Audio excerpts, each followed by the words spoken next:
nèពេលអត់ថតដេកចឹងហើយឃើញកាមេរ៉ាណាចាប់ផ្ដើមវាយរឹកវាយរៀងចាប់ផ្ដើមស្លឹងមើលឲ្យតែឃើញកាមេរ៉ាថតចាប់ផ្ដើមមកគេអត់ថតគឺដេកនៅឯសន្លប់ហ្នឹងពេលថតគេថាគេ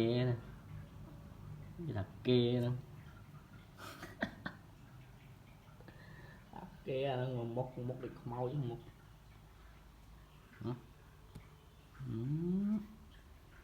ណាឆែកមួយណាមុខដូចខ្មោចមុខដូចខ្មោចធម្មតាភ្នែកមុខដូចព្រាយស្អីព្រាយមិនដឹងណាណាយោមកគេចូលវាទៅ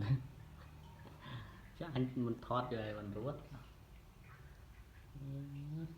ពេលឃើញថតហើយដើរចាប់មុខគួយស្លឹងមកមុខទៀតដើរចាប់មុខទៀតកឡាតអីនៅក្នុងបន្ទប់មិនបានអានេះខំអស់លេងមានកឡាតឥឡូវបន្ទប់ផមុនបន្ទប់មានកឡាតវិញហើយខំខ្នើយអោបហែកអើយចូលឥឡូវបិទកាមេរ៉ាដឹងទៅដេកទៀតណាខ្ញុំបិទកាមេរ៉ាដឹងទៅដេកទៀត